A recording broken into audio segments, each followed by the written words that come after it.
आदरणीय संत समाज, प्रजापिता ब्रह्मा कुमारी परिवार के सभी सदस्यगण, गणमान्य अतिथियों, देवियों और स्वजनों, स्वच्छ और स्वस्थ समाज के लिए आध्यात्मिक सशक्तिकरण के विषय पर ये कार्यक्रम आयोजित करने के लिए मैं ब्रह्मा कुमारी संस्थान की बहुत बहुत सराहना करती हूँ।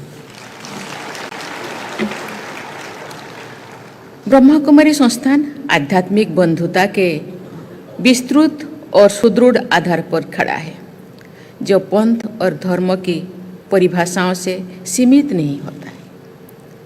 इस संस्थान द्वारा अक्टूबर 2023 में राष्ट्रपति भवन में इंटरफेथ मीट का आयोजन किया गया था। उस आयोजन का उद्देश्य था प्रेम, कल्याण, शांति, पवित्रता, सत्य और अहिंसा जैसे उन आध्यात्मिक मूल्यों पर प्रकाश डालना जो सभी धर्मों में विद्यमान है। वसुधैव कुटुंबकम की भावना के अनुरूप ब्रह्मा कुमारी संस्थान ने एक ईश्वर एक विश्व परिवार की चेतना को विभिन्न देशों और संस्कृतियों में प्रसारित किया है।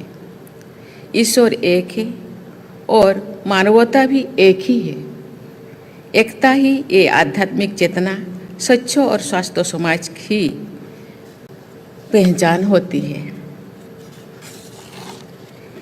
एक एक व्यक्ति से मिलकर परिवार बनता है, परिवारों से समाज बनता है और सभी समाज से मिलकर विश्व समुदाय का निर्माण होता है।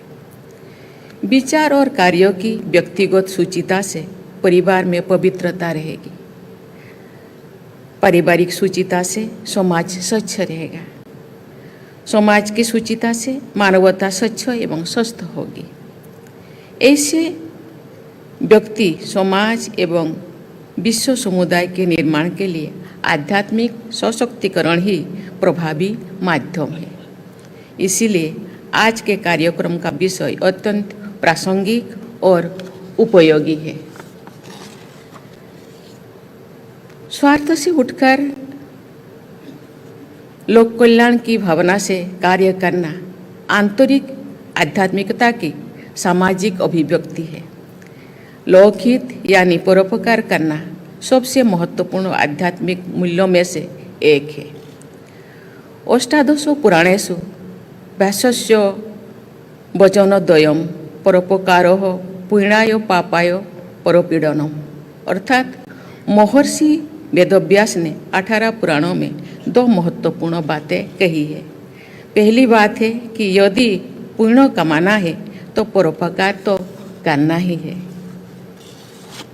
दूसरी बात है कि अन्य लोगों को कष्ट पहुंचाने से व्यक्ति पाप का भागी बनता है, यानी दूसरों की भलाई करना ही पुण्य है और दूसरों को तकलीफ पहुंचाना पाप कर्म है।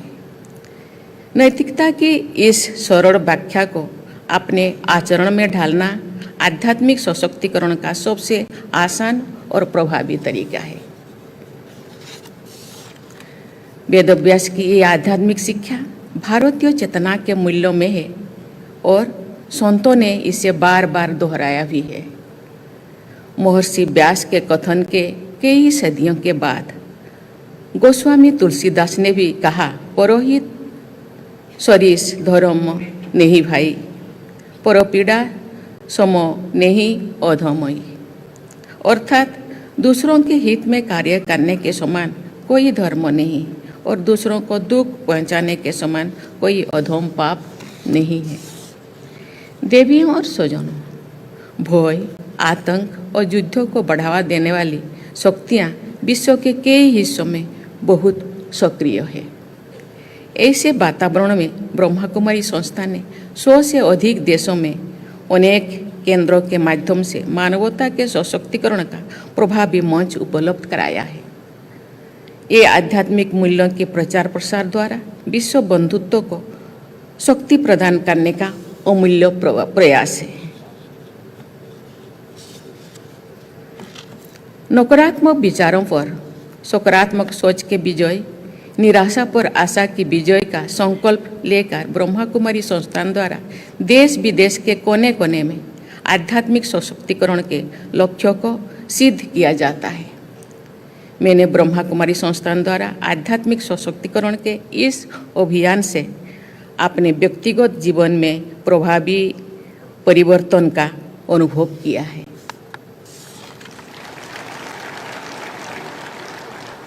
व्यक्तिगत पीड़ा के दौर से मेरे बाहर निकलने तथा सक्रियता और समाज सेवा के मार्ग पर आगे बढ़ने में ब्रह्मा कुमारी संस्थान की अत्यंत महत्वपूर्ण भूमिका रही है। देवियों और स्वजनों, मुझे ये जानकर विशेष प्रसन्नता हुई है कि युवा पीढ़ी को आध्यात्मिक मूल्यों से जोड़ने के लिए ब्रह्मा कुमारी संस्थान द्वारा विशेष कार्यक्रम आयोजित किए जाते हैं, जिनमें देश विदेश के युवाओं की भागीदारी रहती है। आध्यात्मिक सशक्तिकरण ही वास्तविक सशक्तिकरण होता है। जब किसी धर्म और पंथ के मानने वाले अध्यात्मों के आधार से हट जाते हैं तो वे धर्मांधता का शिकार हो जाते हैं, अस्वस्थ मानसिकता से ग्रस्त हो जाते हैं।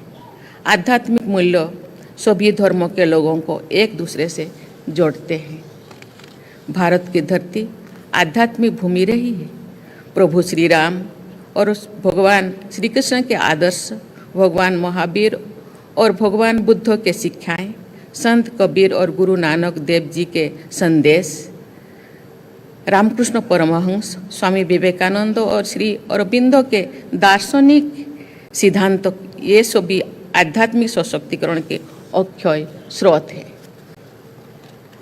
प्रजापिता ब्रह्मा बाबा ने ब्रह्मा कुमारी संस्थान की स्थापना करके आध्यात्मिक सशक्तिकरण के अभियान को तो आगे बढ़ाया ही है, उन्होंने महिला सशक्तिकरण भी अनुपम योगदान दिया है।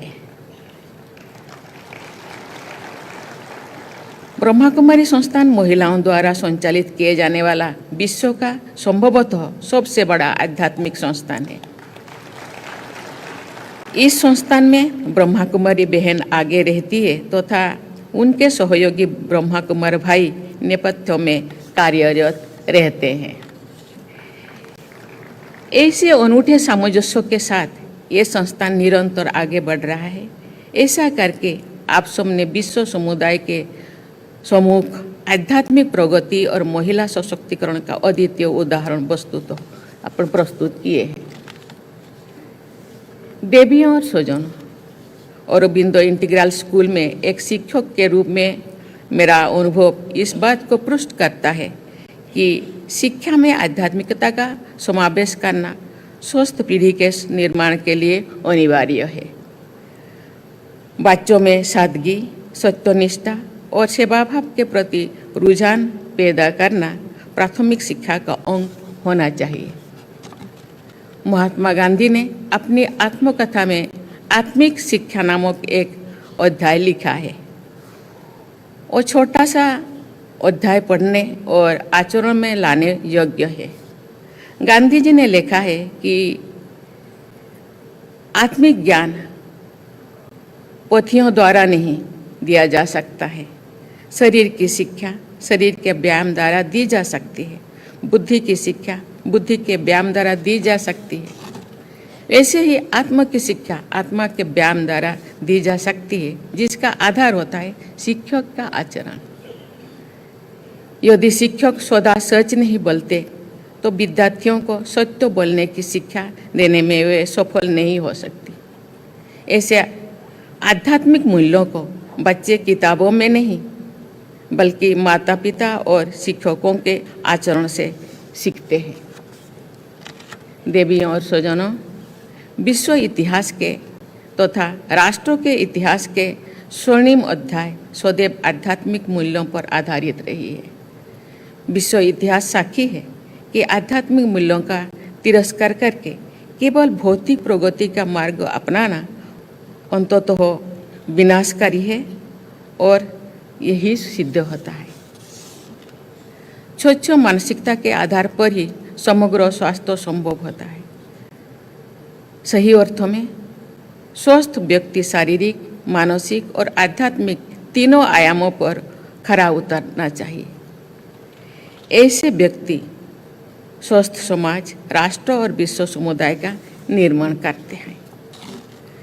मुझे पूरा विश्वास है कि ब्रह्मा कुमारी परिवार द्वारा विश्व कुटुंबों को आध्यात्मिक सशक्तिकरण द्वारा सुचिता और स्वास्थ्य के मार्ग पर निरंतर आगे बढ़ाया जाएगा। ऐसे उदात्त लक्ष्यों को प्राप्त करने के प्रयास में आप सब सफलता प्राप्त करेंगे, यही मेरा शुभकामना है। ओम शांति। धन्यवाद। जय हिंद, जय भारत।